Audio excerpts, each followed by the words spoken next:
Fala galera do canal, voltamos aí para mais um vídeo nosso falando agora sobre essa questão de ângulos, certo? Sabendo que esse tema que a gente vai desenvolver agora, ele é um tema voltado aí para sétimo ano aí, justamente naquele início da compreensão da questão do ângulo, como classificação de ângulos. A gente vai ver aí todos os tipos de ângulos que nós temos. E nós vamos ver as medidas de ângulo. Quais são as medidas que nós temos? Será que de repente a gente só tem como medir um ângulo em grau ou se de repente a gente tem submúltiplos deles? Tudo bem? E não se esqueça de no final se inscrever aí no canal, compartilha aí com todo mundo aí para dar aquela força pra gente. Valeu? Então, agora a gente vai ver os tipos de ângulo. Nós vamos ver que na verdade nós temos esses três tipos de ângulo. O ângulo agudo, que ele vai ser o quê? Ele vai ser maior que 0 e menor que 90. Então, qualquer valor que de repente a gente encontrar, ele sendo maior que 0 e menor que 90, nós vamos classificar esse ângulo como ângulo agudo. O ângulo reto, por sua vez, ele é um ângulo que ele vai ser igual a 90 graus. O símbolo do ângulo de 90 graus é justamente esse. Sempre que aparecer esse sinal aqui, ó, significa que nós temos uma figura ou de repente um desenho geométrico que aquele ângulo dele ali mede 90 graus. O ângulo de 90 graus ele é assim, simplesmente, ele é 90. Não tem como a gente ter um ângulo de 90 graus com uma outra medida, que não seja reto.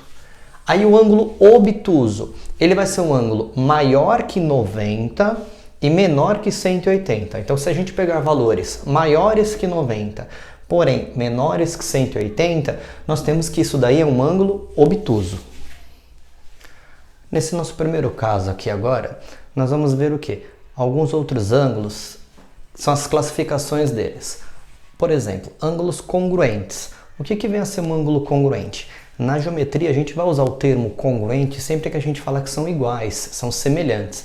Então, quer dizer, um ângulo congruente é apenas aquele ângulo que tem a mesma medida. Quer dizer, um ângulo congruente é um ângulo de 45 graus, ele tem que ter 45 graus.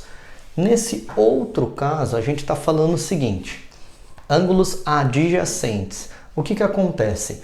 Ângulos adjacentes, nós temos esse ponto aqui, ó, bem pequenininho em laranja, que é o ponto O.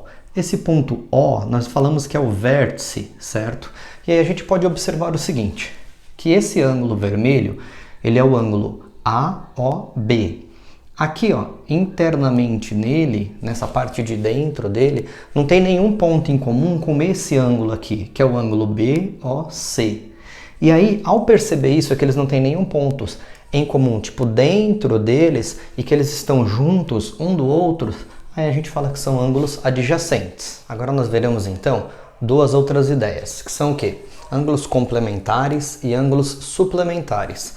Um ângulo complementar quer dizer, são aqueles dois ângulos que a soma deles dois é igual a 90. Percebe que vai vir aqui, ó, a dar nessa questão do nosso ângulo reto, aquele ângulo que eu falei, que tem aquele desenho de 90 graus. Então, se de repente a gente tem um ângulo de 60 e um ângulo de 30, quando eu somo 60 mais 30, eu tenho 90. Então, esses dois ângulos, eles são ângulos o quê? Complementares.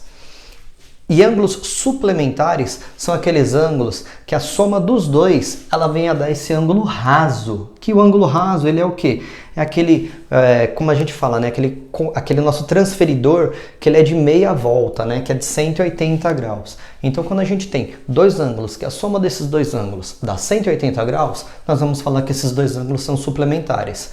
Por exemplo, se eu tenho um ângulo de 30 graus e um ângulo de 150 graus, 30 mais 150, eu tenho 180.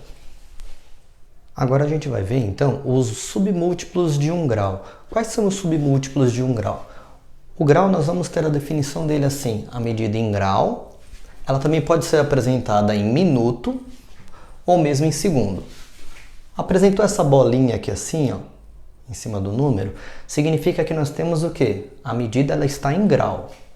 Apresentou um tracinho assim apenas, ela está em minuto.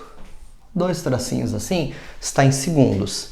Aí o que acontece? A primeira transformação que eu vou mostrar aqui para vocês é, nesse primeiro momento eu vou tentar que vocês tentem pensar um pouco e imaginar um pouco para no nosso próximo vídeo, né, na próxima edição aí que eu vou fazer, a gente perceber que eu vou montar uma tabelinha bem esquematizada, mas aqui eu quero que vocês tentem desenvolver esse raciocínio. Se eu tenho 30 graus e eu quero transformar esses meus 30 graus em uma unidade de minutos, então o que eu vou fazer? Eu também posso imaginar que esses meus 30 graus é como se fosse 30 horas e eu quero transformar em minutos. Então no caso é só eu fazer vezes 60. Fazendo vezes 60 eu tenho 1800. 1800 o quê? Minutos, um tracinho apenas. Aí agora aqui, ó, eu tenho 300 minutos e quero transformar em graus. Então o que acontece? 300 minutos é muito. Quando eu vou transformar para graus, eu vou diminuir, né? Eu vou reduzir isso. Então como eu vou reduzir, eu vou diminuir isso daí, eu vou dividir, eu não vou multiplicar. Porque o grau, na verdade, ele vai ser maior do que o minuto. Pensar na questão da hora também, né? A hora, ela não é maior do que o minuto. Então o que eu vou ter que fazer? Eu vou ter que dividir. Eu pego meus 300 minutos, divido por 60. Repara que eu posso cortar 0, corto um 0, corto um 0. Na verdade eu tenho então 30 dividido por 6. Sobra 5. Aliás, dá 5. Esses meus 5 representam o quê? 5 graus. E nesse último exemplo, eu vou fazer uma transformação um pouco mais longa, só que por um caminho mais curto. Se eu tenho 14.400 segundos e eu quero transformar já direto em grau, eu quero transformar direto para grau. Eu não quero transformar primeiro para minuto, para depois de minuto eu transformar em grau. Pô, Denis, eu acho mais fácil transformar passo a passo, sem problemas. Pega o 14.400, divide ele primeiro por 60, aí o valor que vai dar aqui embaixo da chave, você divide novamente por 60. Ou você faz 60 vezes 60, que dá 3.600, e já divide automaticamente o 14.400 por 3.600. Reparem que eu cortei 2 zeros. No que eu cortei 2 zeros, eu tenho 144 dividido por 36, que dá 4. Então o que acontece? Quando eu tenho 14.400 segundos, é o equivalente ao quê? 4 graus. Então, galera, no decorrer do vídeo, né, o que eu tentei desenvolver com vocês? Que sempre que eu vou fazer a modificação, transformar de grau para minuto, eu faço vezes 60, de minuto para segundo, também vou fazer vezes 60. Agora, quando eu quero fazer o processo contrário, eu vou fazer o quê? Eu vou dividir, né, pessoal? Se eu tenho segundo para minuto, vou dividir por 60. Se eu tenho de minuto para grau, também eu vou dividir por 60. Porém, sempre a gente tem que imaginar o seguinte, nos exemplos anteriores, né, antes da edição do vídeo, eu mostrei valores que todas as nossas divisões davam divisões de números exatos, quer dizer, não sobrava nada. Aí, vou mostrar agora para vocês um caso aqui, ó, que se eu tenho 170 minutos e quero transformar esses 170 minutos em grau, o que eu vou fazer? Eu vou montar a divisão normalmente, 170... Quer dizer, eu vou dividir por 60. Porém, aí o que eu vou fazer? Eu não vou cortar o zero. Eu vou continuar a minha divisão normalmente sem cortar o zero. Aí eu vou ter, ó, 2 vezes 60, eu tenho 120. E aí eu vou fazer 170 menos 120, me sobra apenas 50. Aí o que acontece? Eu vou ter que observar aqui agora. Esse meus 2 já está em grau. Então eu tenho 2 graus... E quantos minutos? 50 minutos. 2 graus e 50 minutos. Tudo bem?